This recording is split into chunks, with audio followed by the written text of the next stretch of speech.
Bonjour tout le monde, on est le 29 octobre 2020. On est toujours mobilisé devant Radio-Canada qui est toujours là, qui semble pas vouloir répondre à notre appel. Alors nous, on se décourage pas, on est toujours là. Alors je vais faire le tour aujourd'hui des gens qui sont ici. Il y a du nouveau monde qui se sont présentés. Alors suivez-moi, on va aller regarder ça ensemble.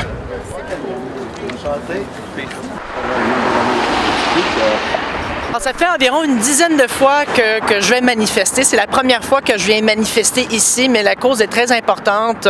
On doit avoir un débat public sur les questions d'économie, de santé. On ne peut pas rester enfermé pour une vie entière. Il faut que la vie continue quand même. De plus en plus de monde qui se rallie à nous autres à Radio-Canada. Il y a les premiers qui sont là depuis le début, qui lâchent pas. Gros thumbs up à eux autres, puis venez-vous-en, paix et amour à tout le monde. Venez-vous-en en grand nombre, on vous attend tous à Radio-Canada, débat public. Salut tout le monde! Là, je le sais, c'est jeudi, il y en a qui sont au travail, demain aussi, mais samedi, venez en grand nombre, ça va être le fun. Venez vous appuyer, on a besoin de vous. Bonne journée tout le monde. Bye. D'accord. Alors, c'est froid aujourd'hui, c'est le cas de le dire. Mais les gens qui sont ici sont très chaleureux. On est tous unis ensemble pour une même bataille. C'est l'histoire de...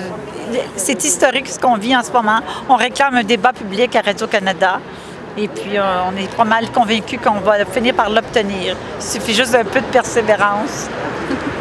Comment ça se passe, une manifestation? Bien, on aimerait avoir beaucoup plus de gens, ça c'est clair, parce que bon, on veut qu'on ait une visibilité avec les personnes vis-à-vis des Radio-Canada qui on va avoir un débat public, on va être sûr qu'on va avoir des bonnes questions qui vont être posées à nos dirigeants.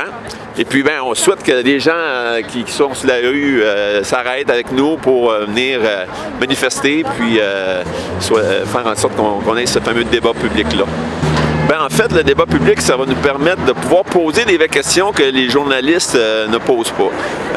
On veut aussi avoir la possibilité d'amener nos experts qui vont pouvoir poser les questions aux experts qui sont supposément avec Horacio Arruda qu'on ne voit pas et qu'on aimerait avoir là, vraiment là, juste là-dessus pour débattre là, dans un débat public à heure de grande écoute.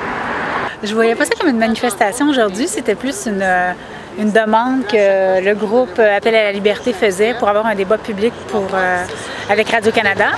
Et puis, moi, c'est comme ça que je le voyais. Je suis venue les encourager en passant parce que ça fait beaucoup d'énergie qu'ils mettent depuis le début de la crise sanitaire.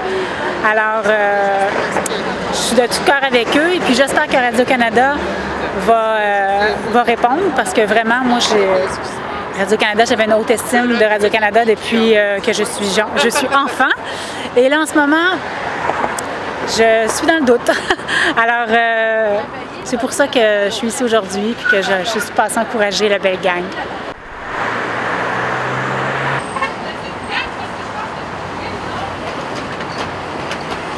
Je savais que le gym aujourd'hui sera fermé. Par contre, j'ai passé ici pour passer un message pour dire on aimerait ça, que le gym ouvre.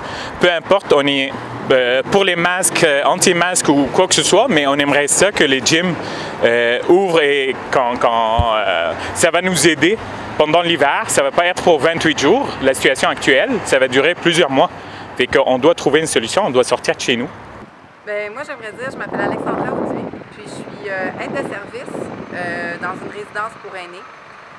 Puis moi, je trouve que c'est carrément essentiel d'avoir nos gyms d'ouvert puisqu'on fait des déplacements avec les aînés.